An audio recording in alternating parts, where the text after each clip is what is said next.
드디어 제작이 완료되었다는 보도가 지난 2일 나왔습니다.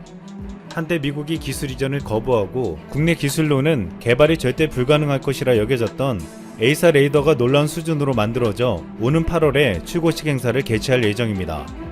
에이사 레이더는 천여 개의 표적을 추적 탐지하는 전투기의 눈으로 장거리 정밀 타격 능력이 승패를 좌우하는 현대 공중전 개념에서 핵심적인 역할을 하고 있습니다. 이 때문에 전투기를 만드는데 핵심 기술로 불리는 에이사 레이더를 순수 우리 기술로 만들었다는 것은 큰 의미를 지니고 있습니다. 이러한 기술로 인해 총 사업비 18조에 이르는 건군 이래 최대 규모의 무기 개발 사업 한국형 전투기 KF-X가 드디어 결과물들을 내고 있습니다. 이로 인해 그동안 낙후된 항공 후진국이라 불렸던 대한민국은 불과 20년 만에 세계시장에서 놀랄만한 전투기를 선보일 준비를 하고 있습니다. KF-X는 동급 최강 전투기로 평가되며 F-16을 능가하는 4.5세대 전투기로 불리고 있습니다. KF-X는 4.5세대이지만 반쯤 스텔스 기능을 가지고 있고 급선회 및 기동 등 뛰어난 비행 능력에 최첨단 장치로 무장되어 있습니다. 이로 인해 북한 전투기는 아예 상대가 되지 않고 중국은 물론 일본의 일반 전투기보다 우수하다고 알려져 있습니다. 이처럼 압도적인 성능의 KF-X는 전세계 일반 전투기 중 최강 성능을 자랑하며 예정대로 2026년에 배치되면 한국 공군의 전투력은 급상승할 전망입니다. 그런데 KF-X를 성공적으로 개발하기까지는 아직도 넘어야 할 중요한 장벽들이 남아있습니다. 그중 가장 큰 논란은 다른 나라들이 6세대 전투기를 개발할 때 우리는 왜 4.5세대 전투기를 만드냐는 것입니다. 실제로 미국, 러시아, 영국, 프랑스 등 기존 전투기 강국뿐만 아니라 중국과 일본까지 6세대 전투기 개발에 역량을 집중하고 있습니다. 이들 국가 모두 2030년에 6세대 전투기 개발을 완료할 계획을 세우고 있습니다. 그런데 이들 국가가 6세대를 만들 때 우리는 왜 뒤처진 4.5세대를 만드냐는 것이었습니다. 전문가들은 2030년 주변에 중국, 러시아, 일본의 6세대 전투기가 한반도 주변 영공을 휘젓고 다닐 때 우리의 4.5세대 전투기 KF-X로는 이를 감당하기가 쉽지 않다고 보고 있습니다. 이 때문에 지금이라도 KF-X를 포기하고 한국도 6세대 전투기를 만드는데 전념해야 한다고 주장하고 있습니다. 하지만 또 다른 시각을 갖는 전문가들은 6세대 전투기 개발을 위해서라도 KF-X 전략화가 필수적이라고 말하고 있습니다. 한 방산업계 관계자는 전투기 양산 과정에서 부족한 기술력이 보완되고 각종 기능 개선이 이뤄진다며 KF-X의 양산화 과정은 6세대 전투기 개발을 위한 징검다리가 될 수 있다고 말하고 있습니다. 전력화를 통한 경제효과 또한 무시할 수 없는데 KF-X 사업을 통해 만들어진 일자리는 6,800여 개에 이르고 기업, 연구소, 대학 등이 참여해 일으킨 경제효과가 2조 원이 넘는다는 연구 결과가 있습니다. 또한 4.5세대 전투기를 만드는 것이 의미가 있다고 주장하는 다른 이유가 있습니다. 현재 등장하는 6세대 전투기 프로젝트 대부분은 5세대 전투기를 확보 못하는 국가들에게서 나왔다는 것입니다. 프랑스, 독일, 스페인, 스웨덴은 5세대 전투기인 F-35가 없고 영국의 경우에는 F-35B가 있으나 탑재량이 작고 항속거리가 짧습니다. 이들 국가에서는 5세대를 확보하는 것이 어려우니 6세대를 바로 개발할 수밖에 없다는 것이었습니다. 또한 아직도 6세대 전투기에 들어가는 기술들이 추상적이고 검증되지 않은 기술을 기반으로 한 전투기 개발에는 불안정성과 위험성이 존재할 수밖에 없다고 보고 있습니다. 미국도 새로운 개념이 너무 많이 들어간 5세대 전투기를 만들면서 온갖 시행착오를 거쳤습니다. F-35 프로젝트가 처음 시작할 때만 해도 2009년에는 군에 인도하고 2012년에는 전투 임무에 투입할 것이라고 큰 소리를 쳤습니다. 하지만 실제로는 10년이 지난 지난해가 돼서야 처음 시리아에서 실전에 투입됐고 아직도 계속 나오는 기술적 오류들을 수정하고 있습니다. 결국 6세대 전투기를 만들겠다고 큰소리 치는 나라들도 실제로는 실전에 배치될 때까지 얼마나 많은 시간이 걸릴지 모르고 제 역할을 하려면 수많은 시행착오를 거칠 수 있다는 것입니다. 그럼에도 우리나라만 4.5세대인 KF-X에서 머무르게 할 수만은 없다고 보고 있습니다. 우리 군은 KF-X를 2026년 이후에도 꾸준히 개량하거나 이 기술을 이용하여 6세대 전투기를 만들 계획을 세우고 있습니다. KF-X는 블록2에서 내부 무장창과 컨포멀 안테나를 추가하고 블록 3, 4에서 공기 흡입구, 수직 꼬리 날개, 엔진 노즐을 더욱 스텔스하게 바꾸면 적어도 형상 측면에서는 지금 이야기되는 6세대 스테기 전투기와는 큰 차이가 없을 것으로 보고 있습니다. 또한 KF-X는 2명이 탈 수 있는 복좌형이기 때문에 이 복좌형 좌석을 무인 전투기의 통제나 전자전 임무에 투입할 수 있도록 개량할 수 있습니다.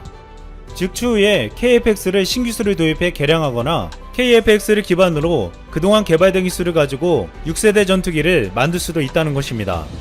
따라서 우리나라의 전략은 아직도 검증된 바가 없는 기술에 6세대 전투기를 바로 만들기보다는 당장 전력할 수 있는 4.5세대 전투기를 만드는 데 집중하고 여기서 얻은 기술과 새로운 기술들을 접목하여 6세대 전투기로 나아가겠다는 것이었습니다. 그런데 6세대로 가기 전에 우리 군은 KF-X에 엄청난 무기들을 장착할 준비를 하고 있습니다. 지난달 30일 우리 군은 KF-X에 장착할 최첨단 무기인 극초음속 유도탄을 개발하겠다고 밝혔습니다.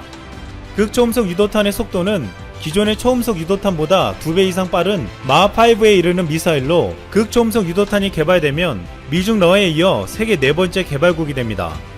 이를 이용하면 서울 상공에서 250km 떨어진 평양의 북한 지휘부를 향해 발사하면 1분 15초 만에 도달할 수 있습니다. 미국 국방부도 최근 기존 미사일보다 17배 빠른 미사일을 개발 중이라며 미 국방부는 적들에 맞서기 위해 다양한 극초음속 미사일들을 개발하고 있다고 말한 바 있습니다. 그만큼 지금 극초음속 유도탄은 놀라운 위력을 가졌다는 것입니다. 또한 우리 군이 극초음속 유도탄 개발에 나선 것은 우선 북한이 최근 신형무기 4종 세트의 완성도를 높이는 시험 발사를 이어가고 있어 전략적인 억제력이 필요해졌기 때문입니다. 또한 동시에 한 번 더 주변 강대국들의 개발 움직임에 대한 방어적인 대응이었습니다. 극초음속 유도탄은 한 번 더 주변국들의 항공모함을 무력화시킬 수 있는 대표적인 전략 무기로도 손꼽히고 있습니다. 마하5의 속도를 자랑하는 극초음속 유도탄은 방어하는 입장에서는 요격 미사일 시스템을 가동하기가 쉽지 않기 때문입니다. 또한 KF-X는 국내에서 개발 중인 공중발사 순항미사일도 장착할 예정입니다. 공중발사 순항미사일은 3대 해구산 전력으로 분류되는 전략무기로 장거리 전략폭격기 B-52나 스텔스 전략폭격기 B-2에 장착된 순항미사일입니다. B-52가 보유한 핵탄두 탑재 순항미사일로는 사거리 3000km로 폭발력은 200킬로톤에 달합니다. 이것은 제2차 세계대전 때 히로시마에 투하된 핵폭탄 폭발력의 10배가 넘는 어마어마한 폭발력입니다. 우리 군은 앞으로 극초음속 유도탄과 공중발사 순항미사일을 포함해 총 13종의 무기를 KF-X에 장착할 예정입니다. 이렇게 엄청난 무기를 장착한 KF-X는 엄청난 위력을 가지게 될 것으로 보고 있습니다. 또한 한국형 전투기와 함께 최근 주목받는 무기가 있습니다. 드론을 잡을 수 있는 자주대공포 K-30BO와 차륜형 대공포입니다. 지난해 9월 사우디아라비아에서는 충격적인 사건이 벌어졌습니다. 사우디가 열대 드론 공격으로 석유 핵심 시설을 공격받은 것입니다. 한 대당 1,800만원에 불과한 드론의 공격에 세계 3위 군사비 지출국인 사우디는 꼼짝없이 당했습니다. 이로 인해 천문학적인 돈을 국방비에 투입해도 드론으로 인한 공격에는 속수무책일 수밖에 없다는 것을 알게 되었습니다. 그러자 세계 각국의 방공작전은 기본 개념부터 흔들리기 시작했습니다. 드론과 같은 저고도 공격기에 공격 능력이 크게 향상되어 대공포와 같은 기존의 저고도 방공 시스템으로는 대응이 불가능하다는 것을 깨달은 것입니다. 사우디가 공격받자 최근 수차례 이어온 북한의 드론 위협에도 국내에서 우려가 커지고 있습니다. 그런데 국내에서 오래전에 개발되었지만 아무 쓸모가 없다고 여겨졌던 무기가 드론 킬러라고 불리며 주목받고 있습니다. 1983년에 289억을 투자해 개발한 자주대공포 K-30BO입니다.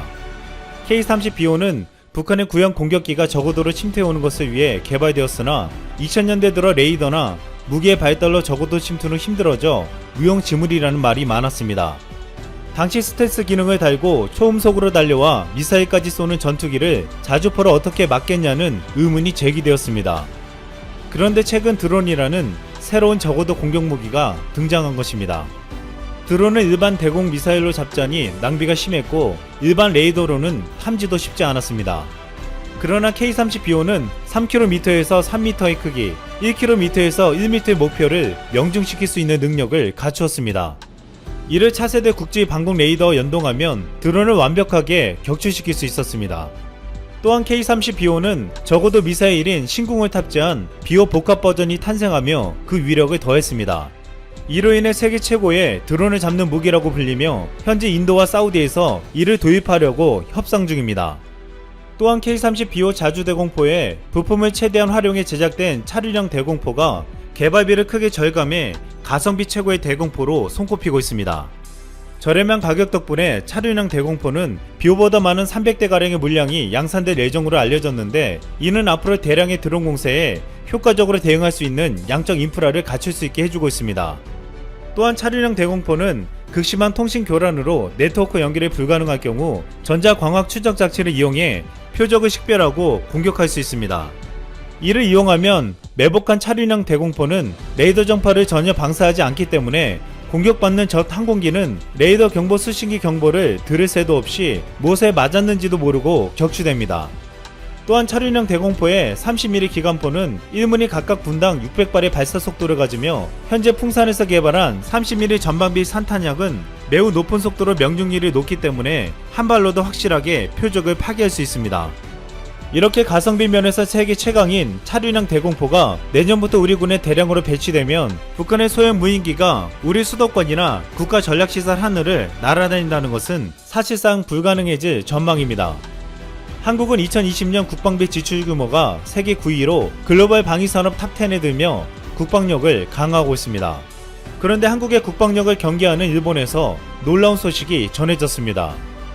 최근 5천억엔 규모의 육상 미사일 방어체계 이지스 어시어 배치 중단을 발표했던 고노다로 방위상이 자위대에서 불필요한 군사장비를 경매로 팔겠다는 것이었습니다. 여기엔 육상 자위관이 사용했던 도시락, 수통세트 항공 헬멧과 산소 마스크가 있었습니다. 고노다로는 이 경매 수입으로 미국산 최신의 전투기 F-35 한 대를 사겠다는 포부를 밝혔습니다. 국방비를 지출하지 않고도 공군력을 강화시키겠다는 고노다로의 과감한 행동은 우리나라를 비롯한 주변국들을 놀라게 만들고 있습니다. 틀렸어. 일본 파나소닉의 기가 팩토리 셀 라인은 연간 약 24GWh로 돌아가는데, 이건 테슬라 모델 3의 생산에 차질이 생기게 한다. 다른 방법은 없다. 다른 회사의 파워라고 파워팩 셀을 사용할 것이다. 세계 전기차 1위 회사 테슬라의 CEO 앨런 머스크가 일본 파나소닉의 배터리 생산 능력을 답답해하며 남긴 트윗입니다. 앨런 머스크가 이 트윗을 남긴 후에 한국과 중국의 배터리 회사가 테슬라의 새로운 공급 회사가 될 것이라는 예측들이 나왔고, 결국 최근 확정된 소식이 나왔습니다. 테슬라 전문 미디어죠. 테슬라 라티에 따르면 최근 테슬라가 발표한 성명에서 테슬라는 한국의 LG화학과 중국의 CATL로부터 상하이 기가팩토리의 배터리를 공급받기 위한 제휴를 맺었다고 밝혔다. 중국에서 만들어질 테슬라 모델 3와 모델 Y에 사용될 배터리를 확보했다라 전했습니다. 자, 그런데 여기서 주목해야 할 점은 지난해 전기차가 어디에서 가장 많이 판매되었는지 보시면 중국이 43만 대로 2위인 미국보다 4배 가까이 많습니다. 압도적인 1위죠. 브랜드별로는 테슬라가 세계 1위, 중국의 북경 자동차 그룹과 비야디가 2위와 3위, BMW가 4위, 한국의 현대기아차가 5위입니다. 즉 테슬라가 세계에서 가장 중요한 시장인 중국에서 주력 모델인 모델 3를 상하이 기가팩토리를 통해 생산하게 되는데, 미국에서 생산할 때보다 무려 65%의 비용이 절감된다고 직접 밝혔습니다. 그러면서 앨런 머스크는 미래 성장을 위한 주춧돌이 될 것이라 전했는데요. 중국에 올인하겠다는 것이죠. 테슬라가 올인한 곳에 기존 독점 파트너였던 일본의 파나소닉이 끼지 못하고 완전히 무시당하자 파나소닉은 상당히 암울해졌습니다. 그렇지 않아도 파나소닉은 최근 한국의 반도체에 밀려 엄청난 굴욕을 당한 바 있죠. 이온 케이자이 신문의 보도에 따르면 파나소닉의 반도체 사업이 적자를 감당하지 못해 결국 대만의 누보톤에 반도체 사업부를 팔기로 하였습니다. 이 소식이 전해지자 일본의 반도체 산업이 몰락했다라는 기사들이 쏟아져 나오고 있죠. 이 일을 겪은 지 얼마 되지 않아 테슬라가 파나소닉이 아닌 한국의 LG화학을 선택하였다는 소식이 전해지면서 니온 게이자이 신문은 테슬라가 중국에서 새로운 배터리 공급처를 찾으면서 파나소닉이 궁지에 몰렸다 보도하였습니다. 세계 1위 자동차 기업 테슬라에게 이렇게 매몰차게 당하고 난 후에 파나소닉은 일본의 토요타, 순수 전기차 시장에서는 명함도 내밀지 못하고 있는 토요타와 대신 손을 잡기 시작하였습니다. 자, 그런데 아직 시작에 불과합니다. 이제 곧 일본 회사인 토요타마저 같은 일본의 파나소닉 배터리 대신 한국산 배터리를 사용해야 할 수도 있습니다. 자동차 배터리에는 3가지 종류가 있죠. 파우치형, 각형, 원통형.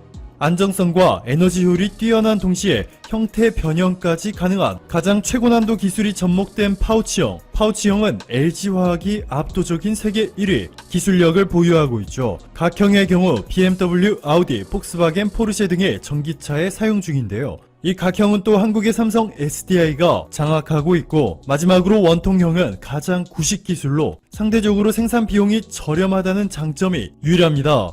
파나소닉은 이 원통형 배터리에 올인한 것이죠. 그런데 여기 SNE 리서치가 내놓은 배터리 전망을 보시면 파우치형과 각형은 하늘 높이 날아가는 반면 원통형은 폭삭 주저앉았습니다. 한국과 일본의 미래가 극명하게 갈리는 순간이죠. 자, 여기에 한국이 쐐기를 박습니다. 최근 한국과학기술연구원 에너지저장연구단의 정운기 박사팀이 기존 전기차 배터리보다 4배나 큰 용량을 단 5분 만에 80% 이상 급속 충전 가능한 소재를 개발하는 데 성공하였습니다. 미국 화학협회가 발행하는 월간 저널 나노레터스에 발표 즉시 게재된 이 한국의 기술이 전 세계적으로 폭발적인 관심을 받고 있는 것은 배터리 용량과 충전 시간을 획기적으로 개선시킨 것도 있지만, 이 첨단 소재를 만드는 재료로 물, 기름, 옥수수 전분, 너무나 저렴하고 쉽게 구할 수 있는 것들을 사용했다는 것입니다. 미국 농무부에 따르면 미국이 1년에 생산하는 옥수수는 3억 5천만 톤, 이 중에서 4천만 톤 이상을 수출하고 있는데, 미국뿐만 아니라 중국과 브라질까지 넘쳐나게 생산하고 있고, 최근 브라질은 미국의 옥수수 수출 규모를 뛰어넘기까지 옥수수 수급에 비상이 걸린 상황 속에서 한국이 잭팟을 터뜨린 것이죠. 이번 연구를 주도한 한국과학기술원의 정운기 박사는 옥수수처럼 일상생활에서 구하기 쉬운 재료로 개발에 성공했다며, 대량 생산과 상용화 가능성이 매우 크고 리튬이온 2차 전지에 적용돼 전기 자동차에 활용될 것이라 전했습니다. 놀랍게도 여기서 끝이 아닙니다. 카이스트의 강정구 교수 연구팀도 놀라운 소식을 하나 전했습니다. 과학기술정보통신부의 지원을 받아 수행된 이번 연구는 지금 우리가 사용하는 배터리의 가격을 획기적으로 낮추는 동시에 수명을 대폭 늘리는 것입니다. 우리가 가장 많이 사용하는 리튬이온 배터리는 리튬 광물의 가격이 높고 충전 속도가 상당히 오래 걸리는데, 이번에 한국의 카이스트가 리튬 대신 소듐 이온을 기반으로 배터리를 만드는 데 성공하였습니다. 가격이 매우 저렴하고 안전한 데다가 친환경적이기 때문에 업계에서 각광을 받고 있는데요. 국제학술지 어드밴스 사이언스에 실리며 전 세계로부터 극찬을 받고 있습니다. 오늘도 감사합니다. 최고로 멋진 하루 보내시길 바랄게요.